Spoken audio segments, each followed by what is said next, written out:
नमस्कार, मैं हूं मोहित कमल श्रीमाली। आप सभी का स्वागत करता हूं आपके अपने चैनल पर और साथ में ही बधाई एवं शुभकामनाएं देना चाहता हूं जिनका आज जन्मदिन है, शादी की सालगिरह है या कोई विशेष यादगार दिन है।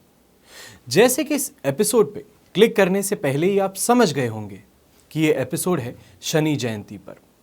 अब शनि को लेके काफ़ी भ्रांतियां हैं, पर समय समय पर आकर के शनिदेव के बारे में आपको मैं अवगत कराता हूं। यहां पे कोशिश करता हूं कि आपको बता पाऊं कि शनिदेव बुरे नहीं हैं, ये शत्रु नहीं बल्कि मित्र है।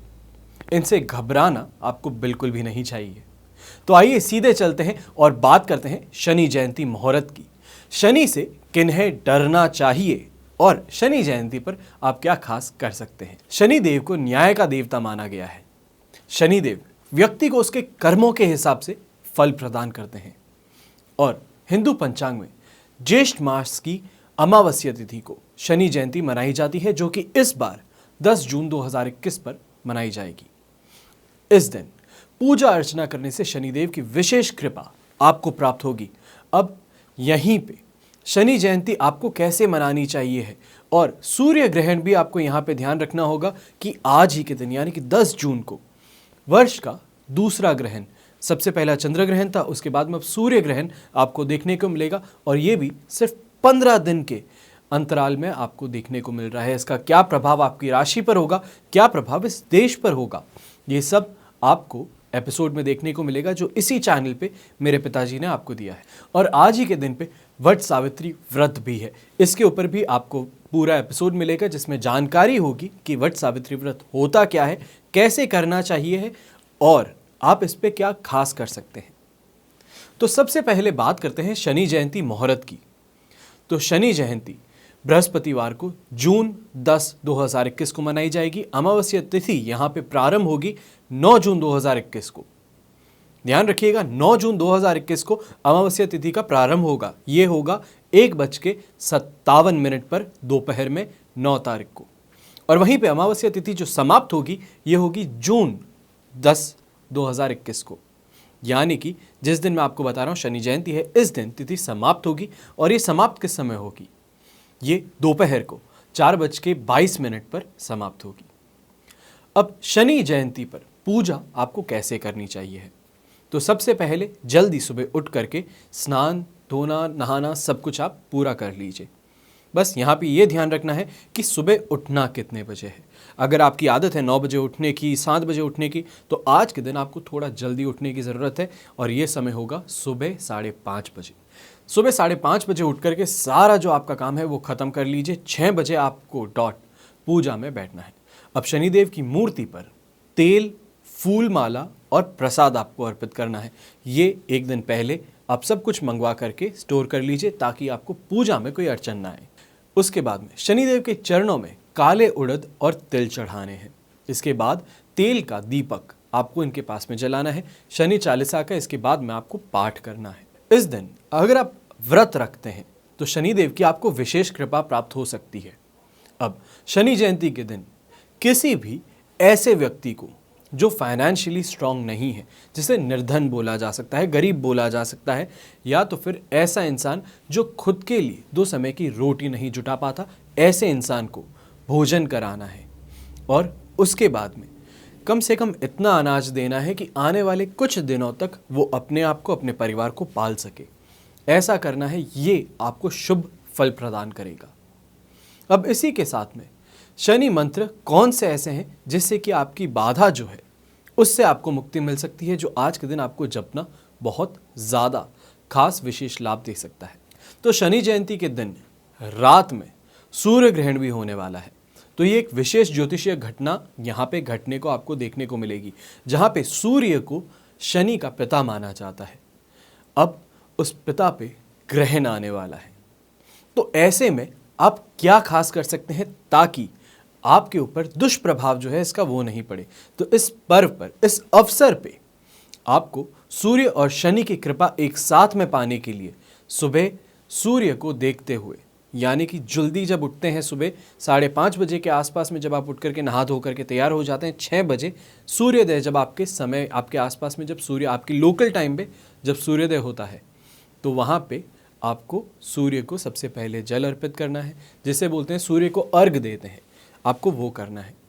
इसके बाद में जो आपको मंत्र जपना है सूर्य अर्घ देते हुए, वो मंत्र है सूर्यपुत्रो दीर्घ देहो विशालाक्षः शिव प्रिय मंदचारः प्रसन्नात्मा पिंडा धातु में शनि। ये मंत्र का आपको जाप करना है जब आप जल अर्घ दे रहे हैं, इस बात का ध्यान रखिएगा। अब इस मंत्र का जो आप जाप करेंगे, यहाँ पे नियमित तरीके से 21 दिन तक आपको ये जो प्रक्रिया है, जो अभी आपको बताया सूर्य को अर्घ देना और इसके साथ में ये जो मंत्र है इसका जाप करना है। ऐसा करने से जो भी आपकी ज़िंदगी में कष्ट है, बाधाएं हैं, काम के अंदर कमी है, या तो फिर रुपयों को लेकर के परेशानी है, और शनि की दुष्प्रभाव जो आप मानते हैं अपनी कुंडली में, जो आपको कष्ट देखने को मिल रहा है, उसमें आपको कमी देखने को मिल सकती है। अब ये तो हुआ वो मंत्र और उपाय, जिससे कि 10 तारीख को अगर आप करते हैं तो आपको कैसे फ़ायदा, 10 तारीख से लेके 21 दिन आगे तक आपको करने से फ़ायदा क्या मिलता है। क्योंकि आज के दिन सूर्य ग्रहण भी आने वाला है, उसके कारण ये उपाय बहुत ज़्यादा खास हो जाता है। पर ऐसा नहीं है कि शनि जी का अकेले का कोई मंत्र नहीं। अब शनि जयंती के दिन पूजा के बाद जो आपको पूजा विधि बताई थी, वो पूजा विधि करने के बाद में जो आपको मंत्र अब बताने जा रहा हूँ उसका जाप करना है। ये जाप कम से कम 11 माला का होना चाहिए है, ये आपको ध्यान रखना है। जाप शुरू करने से पहले तेल का दीपक आपको ज़रूर याद रख के प्रज्वलित करना है, और उस दीपक की तरफ अपना मुख करके, यानी कि दक्षिण दिशा में आपको मुंह करके, उसके बाद में जो आपको मंत्र बता रहा हूं उसका उच्चारण करना है। सबसे पहला मंत्र है ओम शम अभय हस्ताय नमः। ये सबसे पहला मंत्र है जिसका आपको जाप करना है। इसके बाद में है ओम शम शनेश्चराय नमः। सबसे ज़्यादा प्रचलित मंत्र जो है शनि भगवान का, वो है ओम शम शनेश्चराय नमः। इसका आप जाप करेंगे। तो इन 2 मंत्रों का आपको जाप करना है, और कम से कम 11 माला का जाप करना है, इस बात का ध्यान रखना है। इसके बाद में अब आपको एक विशेष बात बताता हूँ। शनिदेव को न्याय के देवता माना गया है, ये आपने बताया है। उन्हें दंडाधिकारी और कलयुग का न्यायाधीश माना गया है, यानी कि आप अभी जो कलयुग चल रहा है इसका न्यायाधीश उन्हें माना गया है। मान्यता है कि कुंडली में सूर्य है राजा, बुध है मंत्री, मंगल है सेनापति, शनि है न्यायाधीश, राहु और केतु यहाँ पे प्रशासक का रूप निभाते नजर आएंगे। वहीं पे गुरु हैं अच्छे मार्ग का प्रदर्शक, चंद्र है माता और मन का प्रदर्शक, और शुक्र जो है उन्हें पति के लिए पत्नी और पत्नी के लिए पति, ये उन्हें माना गया है। अब शनि की कोर्ट में दंड पहले दिया जाता है और बाद में मुकदमा चलाया जाता है। इसका मतलब आप समझ लीजिएगा कि क्या है, कि यहाँ पे शनि के जब कोर्ट में आप देखते हैं, शनि जिस तरीके से इंसाफ करता है वो ऐसे है कि यदि आप व्यक्ति हैं, यहाँ पे आप नहीं कोई और है, मान लेते हैं उनके चाल चलन ठीक नहीं है, तो उसमें दंड की अवधि बीतने के बाद में इसे फिर से खुशहाल कर दिया जाता है इस इंसान को। पर जब शनि की 7.5 लगती है, ढैया लगता है, तब उस इंसान को दंड जरूर मिलता है। इसके अलावा शनि से हमारा कर्म जीवन संचालित होता है। दशम भाव को कर्म, पिता तथा राज्य का भाव माना गया है, और एकादश भाव को आय का माना गया है, यानी कि आपकी जो इनकम है, रुपए पैसे हैं, उसको माना गया है। कर्म, सत्ता तथा आय का प्रतिनिधि ग्रह जो है वो शनिदेव है। तो इसके कारण कुंडली में शनि का स्थान बहुत बहुत ज़्यादा इंपॉर्टेंट बन जाता है, क्योंकि उनकी दृष्टियां जो है, उनकी जो पोजीशन है, वो काफ़ी हद तक आपकी ज़िंदगी को कंट्रोल करती है। अतः शनि से बचने का सिर्फ एक ही तरीका है, वो है अपने कर्म को, अपने आचरण को सही रखना, शुद्ध रखना।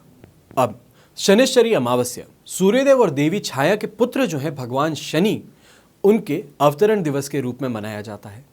इस उत्सव को शनि जयंती भी कहा जाता है। यहीं पे श्री शनि ग्रह को नियंत्रित करते हैं, और इनकी मुख्यतया शनिवार के दिन पूजा और अर्चना की जाती है। अब आप यहाँ पे सोचेंगे कि ये जो है यहाँ पे शनि अमावस्या, या तो फिर जिसको शनि जयंती बोलते हैं, ये थर्सडे के दिन पड़ रही है। तो ये सिर्फ जो प्लैनेटरी पोजीशन है, तिथि है, उसके अनुसार है। वरना शनि के लिए आज भी दिन जो माना गया है वो शनिवार ही है। और शनि के आप अपनी कुंडली के हिसाब से कोई भी बड़ा उपाय करना चाहते हैं तो हमेशा शनिवार को ही किया जाता है। पर आज 10 तारीख को ये खास जो संयोग बन रहा है इसका पूरा फायदा उठाना चाहिए। यहीं पे शनिदेव को न्याय का देवता माना गया है, उसके लिए आज जो भी आप उपाय करेंगे उसका पूरी तरीके से आपको फल जरूर मिलेगा। अब आपको यहाँ पे बता देता हूँ कि खास उपाय क्या है जो आपको करने हैं। अब यहाँ पे बात आती है कि आज के दिन आप ऐसा क्या खास करेंगे, ऐसा क्या कुछ अच्छा कर सकते हैं, ऐसा कोई अलग काम क्या कर सकते हैं जिससे कि शनिदेव की दया दृष्टि आपको प्राप्त हो। तो आइए इस पे आपको और ज़्यादा जानकारी देता हूँ। सबसे पहला, यहाँ पे हनुमान जी ने रावण की कैद में शनिदेव को मुक्त कराया था। ऐसा मैंने आपको पहले भी बताया है जब मैंने आपको शनि के ऊपर शनि का छल्ला जो है, लोहे का छल्ला जो लोग पहनते हैं वो क्यों पहनते हैं उसमें बताया। तो क्योंकि हनुमान जी ने रावण की कैद से शनिदेव को मुक्त कराया था, इसलिए शनिदेव ने कथा अनुसार जो भी भक्त है श्री हनुमान के, वो पूजा अगर करते हैं तो वे शनिदेव के बहुत ही ज़्यादा प्रिय दोस्त बन जाते हैं, या ऐसा माने कि उनके बहुत ही प्रिय भक्त बन जाते हैं।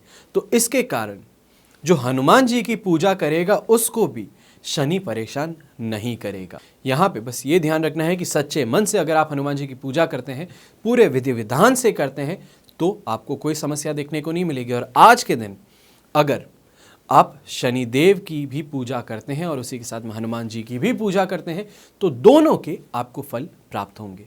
दूसरा उपाय जो है, कुंडली में अगर शनि दोष है, आपको शनि ढैया है या 7.5 चल रही है, तो शनिश्चरी अमावस्या जो भी अब है इन सभी प्रकार की बाधाओं से आपको मुक्ति दिला सकती है। शनि अमावस्या के दिन शनिदेव की कृपा पाने के लिए शनि मंदिर अगर आप जा सकते हैं तो बहुत ही अच्छा है। नवग्रह धाम मंदिर जा सकते हैं तो और भी अच्छा है। और भगवान शनि की आप पूजा जो करेंगे सुबह, उससे दशरथ कृत शनि स्तोत्र का भी आपको पाठ करना चाहिए है। तो इससे जो शनि की 7.5 चल रही है या ढैया चल रहा है आपको, या कुंडली में शनि दुष्प्रभाव दे रहा है आपको, तो इन सभी से आपको मुक्ति मिल सकती है। तो यहाँ पे बता देता हूँ शनि का ढैया किसको चल रहा है और 7.5 किसको चल रही है। सबसे पहले ढैया अगर बात करते हैं तो मिथुन राशि को और तुला राशि को शनि का ढैया चल रहा है। वहीं पे शनि की 7.5 जो है वो धनु राशि को चल रही है अंतिम चरण में, मकर राशि को चल रही है द्वितीय चरण में, और कुंभ राशि को चल रही है प्रथम चरण में। तो ये सब जो है राशियां जो अभी मैंने बताई है, ये सब अगर उपाय करती हैं तो उन सब को इसका लाभ जरूर मिलेगा। तीसरा उपाय जो है, शनि जयंती पर शनिदेव को अगर आपको प्रसन्न करना है तो उनका आशीर्वाद प्राप्त करने के लिए आप क्या प्रयास करेंगे। शनि जयंती के दिन काले घोड़े की नाल से बनी अंगूठी आप धारण कर सकते हैं। तेल, लोहे की कील, काले तिल, काला कपड़ा, काले उड़द शनिदेव की प्रतिमा पर आपको अर्पित करने चाहिए हैं। वहीं पे इस दिन शनि यंत्र की अगर आप स्थापना कर सकते हैं, अगर आप संपन्न हैं। यहाँ पे शनि यंत्र कोई बहुत ही महंगा यंत्र नहीं होता है, 1100-2500 रुपये का कुछ का आता है। तो अगर आप वो ले सकते हैं और अपने पूजा स्थल पे इसको रख सकते हैं तो ये भी आपके लिए बहुत बहुत शुभ होगा। यहाँ पे ध्यान रखना है शनि यंत्र जो है उसकी पूजा शनिवार को की जाती है। उसके साथ में उसका मंत्र जो आता है उसकी एक माला जाप तो आपको हमेशा शनिवार के दिन करना ही होता है।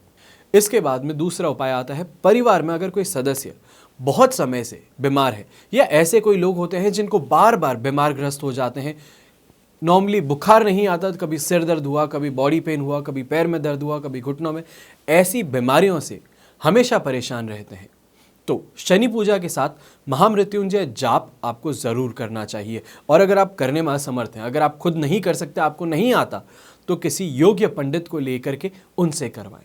इसी के साथ में आप ओम शम शनिश्चराय नमः इस मंत्र का जाप भी करेंगे। इसके बाद में उपाय आता है, अगर आप शनि की 7.5 और ढैया की चाल से परेशान हैं तो आज आपको शनि स्तोत्र का पाठ करना चाहिए है। साथ ही सिद्ध किया हुआ शनि यंत्र आपको गले में धारण करना चाहिए। आज शनिश्चरी अमावस्या का दिन शनि यंत्र धारण करने के लिए भी बहुत बहुत ज़्यादा खास माना गया है। और ऐसे बहुत कम ही उपाय आते हैं या ऐसे बहुत कम ही अवसर आते हैं जब शनि यंत्र को पहनना बहुत ज़्यादा लाभकारी सिद्ध होता है, उसका पूरा फल आपको मिल पाता है। इसके बाद में सबसे खास उपाय जो है वो सबसे लास्ट के लिए रखा है और ये उपाय सबसे ज़्यादा इम्पॉर्टेंट है। शनिदेव को उनकी पत्नी ने श्राप दिया था कि शनि जिसे देखेंगे, जहाँ दृष्टि होगी उनकी जीवन की सारी खुशियाँ चली जाएगी। तो यहीं पे आप देख सकते हैं तीसरी, सातवीं और 10वीं दृष्टि जो है शनि की, उसे बहुत ज़्यादा हानिकारक माना गया है, जिसे बहुत ज़्यादा खतरनाक माना गया है। लेकिन यहीं पे शिव की कृपा से पत्नी द्वारा दिया गया जो श्राप था वो शनिदेव के लिए वरदान बन गया। इसलिए शनि अपनी पत्नी के नाम का जाप करने वाले को कभी कष्ट नहीं देते। शनि जयंती के दिन सुबह शनि की पूजा करने के बाद में शनि पत्नी मंत्र का आपको जाप करना चाहिए। शनि पत्नी मंत्र जो है वो है ध्वजनी धामिनी चैव कंकाली कलह प्रिया कंटकी कलही चाथ तुरंगी महिषी अजा शनेर नमानी पत्नी नामेतानी संजपन पुमान दुखानी नाशिन्त्यम सौभाग्य मेध्यते सुखम। ये जो मंत्र है ये आपको डिस्क्रिप्शन में मैं आपको दूंगा, उसको आप कहीं पे स्क्रीनशॉट कर लीजिएगा। जितना धीरे हो सकता है पर साफ और सही उच्चारण करने से आपको बहुत ज़्यादा फायदा मिल सकता है। ज्योतिष शास्त्र के अनुसार अन्य दिनों में भी जो व्यक्ति सही तरीके से रेगुलरली इस मंत्र का जाप करता रहता है उसे शनि की दशा में कभी कष्ट देखने को नहीं मिलता। चाहे शनि की कोई भी सिचुएशन है, कैसी भी कुंडली के अंदर स्थिति है, उसका जो दुष्प्रभाव है वो कभी इस इंसान को परेशान नहीं करता। शनि को क्रूर ग्रह जरूर माना जाता है, लेकिन वो केवल उन्हीं लोगों को दंड देते हैं जो बुरे कर्मों के लिप्त रहते हैं। शनि जयंती का महत्व उन लोगों के लिए ज़्यादा बढ़ जाता है जिनकी जन्म कुंडली में शनि बुरे प्रभाव दिखा रहे हों, जिन्हें शनि की महादशा चल रही हो, अंतर्दशा या तो फिर प्रत्यंतर दशा चल रही हो। वहीं पे साढ़े साती ढैया ये भी अगर परेशान कर रहा हो तो इन सब स्थितियों के कारण व्यक्ति बहुत ज़्यादा मानसिक परेशानी, शारीरिक परेशानी, आर्थिक परेशानी से जूझता रहता है। दाम्पत्य जीवन में बहुत ज़्यादा संकटपूर्ण रहता है, सैटिस्फैक्शन नहीं मिलता, बहुत ज़्यादा झगड़े होते हैं, किसी के अंदर सामंजस्य नहीं बैठता और समस्त सारे कार्यों में उससे असफलता हाथ लगती है, या तो फिर जो भी काम करता है उसका फल जो है वो बहुत जल्दी नहीं मिलता। तो इस दिन शनिदेव की पूजा करने से या उनसे जुड़ी चीज़ें अगर आप दान करते हैं तो शनिदेव के जो दोष हैं वो दूर होते हैं और शनिदेव की कृपा आपको प्राप्त होती है। तो इस दिन शनिदेव की जो भक्ति पूर्वक व्रतोपासना करते हैं वो पाप की ओर जाने से बच जाते हैं, जिससे शनि की दशा आने पर उन्हें कष्ट नहीं भोगना पड़ता।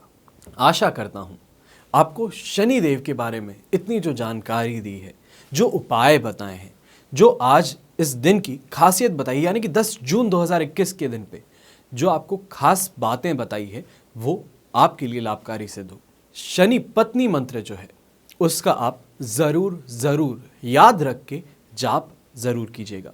आशा करता हूँ आपको आज का एपिसोड अच्छा लगा होगा, कुछ नया जानने को मिला होगा और वहीं पे आने वाले दिन जिनकी भी शनि की साढ़े साती चल रही है, ढैया चल रहा है, वो कष्ट कारक स्थिति से बाहर निकल के अच्छी राहत की सांस ले पाएंगे और जो भी दुष्प्रभाव थे उससे बच पाएंगे। हमेशा की तरह आज भी यही कामना करता हूँ कि आप और आपका परिवार सुखी रहे, संपन्न रहे और बड़ों का आशीर्वाद प्राप्त करता रहे। जय हिंद एवं जय श्री राम।